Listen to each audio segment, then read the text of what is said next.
absolutely historic. All right, obviously, they reached the conference finals for the first time in team history. They became the first team in NBA history to win multiple series after trailing 0-2 in the same postseason. And playoff P, I got to give Paul George credit. He really was playoff P. He went out and did something that Chris Paul, Blake Griffin, Doc Rivers, heck, Kawhi Leonard, Darius Miles, and Quentin Richardson, the knuckleheads, none of them could do it. And that's leading them to the conference finals. So great job by the Clippers. Obviously beating Utah 2 times straight without your best player is incredibly impressive. Yesterday, they played well. I mean, they played a good game. It was a close game. They had a shot to win. Devin Booker was just a little too much. I'm going to surprise you guys, though. I called them my Clippers at the start of this segment. I'm picking Phoenix in 7. They got the home court. They've got the health. And CP3 will be back at some point. So I think, look, I give the Clippers a legitimate chance. I would not be surprised if they win this series, but I got Phoenix in 7. Wow. Well, the first piece of bad news the Suns have gotten in a month, Broussard's now picked you, so the old kiss of death has been placed upon you. Sorry to tell you, Phoenix. I was going to say that. It's usually the Clippers. It's usually the Clippers. Paul George deserves a ton of credit. Obviously, Terrence Mann had one of the greatest games a role player's ever had in the playoffs. We've never seen a team, since they've been tracking this, no team in an elimination game has come back from 20 down. They came back from 25 down in the second half. So it was brilliant what happened Friday night. I thought they acquitted themselves quite well yesterday. Phoenix hadn't lost in a month.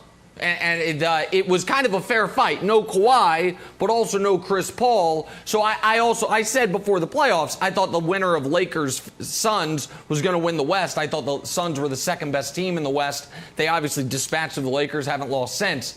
But Wilds, I want to talk about a man who had to sing for his supper to try to get a head coaching job for a couple of years.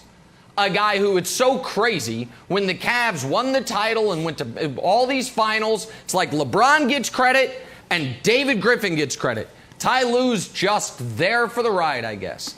And a man who right now today, if you do not consider him one of the 5 best coaches in basketball, you're an idiot. Show me Ty Lue's resume, because it is not of a good NBA coach. It is the resume of an all-time great NBA coach. 12-1 series-clinching games, best in the history of the league. Won a title in Cleveland. That's a half-century drought. Got to conference finals with the Clippers. That's a half-century drought. What about just overall regular season record? 10th best ever. What about playoff record? You know what that list goes? Kerr, Jackson, Ty. So yeah, he's had great players. Yeah, everybody does. Kerr had Steph, Clay, and then KD. Phil had Michael, Scotty, then Shaq, Kobe. Ty is next on that list. The way he, within a series, diagnoses what the team is doing, the opposing team, and then figures out a way to beat them at exactly what they're trying to do, it's utterly brilliant. And I know the former players... Well, let me say this differently. The black former players who are coaches, they all get labeled great motivators. And then the other guys get labeled the great X's and O's and tacticians. I don't know if Ty's a great motivator. He had the one moment in Game 7, halftime, where he yelled at LeBron. That's kind of famous. But aside from that, we don't hear a ton about Ty Lue post-game or pre-game speeches. Here's what we do hear about Wilds and what we see.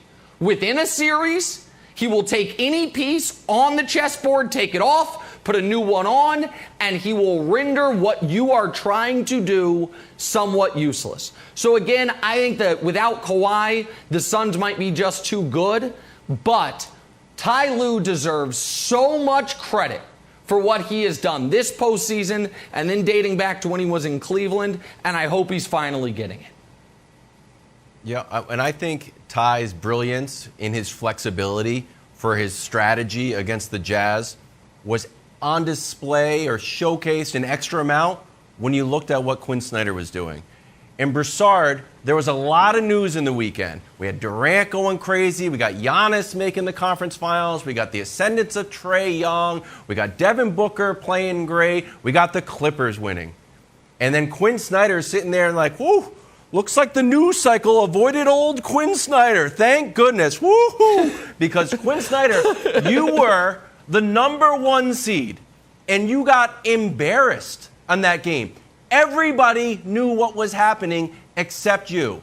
Ty Lue's adjustments were the iceberg, and you were the captain of the Titanic. You're like, full speed ahead, Rudy Gobert. Let's go. Hey, Quinn Snyder, Terrence Mann is not supposed to be doing that. Oh, I know it was a great game and it was inspiring. You were letting it happen. And I think if I was the owner of the Jazz, and I was a tech billionaire, and which I still might be someday, I look at that, and the players competed against each other, and the fan bases competed against each other. But this is also a competition between a bunch of billionaires. And if I was the owner of the Jazz, I said, the other billionaire over there had a coach, and their team flamed out, and he decided to make a move. And that move, which brought Ty Lue in, is the reason why they won this series. I am shocked that Quinn Snyder is just rolling on this scot-free. It is a product of either low expectations for the Jazz, and it's coming to fruition. They're like, oh, it's the Jazz. They're a nice team, but, they're not a real team. Donovan Mitchell played crazy as a superstar, and they were the number 1 seed, and they got eliminated by losing 4 straight games, 2 of which were without Kawhi Leonard. And it's not, and we're not talking about it. Quinn Snyder just skated on this, and I'm shocked by it. No, you're right, because Doc's not skating. Doc Rivers is getting crushed. And Exactly. Quinn's a good coach. But some of it is low expectations, and it's Utah. Jerry Sloan was there how long? I don't know, was it 22 seasons, more than that? That's the expectation in the small market of Utah, that Quinn is going to be there. And you're right, they've never won a championship, but always been a very good franchise. So he'll be safe, but he got out-coached. And Ty Lue not only shamed Quinn Snyder, he is shaming a lot of these coaches throughout the league. I was telling Nick this during the break. Ty Lue is saying, look, we got 12 players in uniform for a reason. And in this series or this game, this 11th guy who hasn't played in 2 games or didn't play all series, he might be perfect for right now. He might be perfect for this new strategy I want to use. Or this guy, he played great last series, but I can't use him this series. He is doing that. Most coaches stick to your 8-man playoff rotation no matter what, maybe 9. Ty Lue is using the entire roster, and it makes sense. It's like common sense when you think about it. It's like, you know what? They are NBA players. All of them are really great at basketball. Let me just find the right situation for them to play and excel. Ty Lue is doing it. I'm with Nick. Hats off to Ty. I'm throwing him flowers all playoffs. Thanks for watching. Subscribe here to get the latest from the show. Also, be sure to check out more of the best clips from First Things First, or go watch a few segments from our other shows on FS1.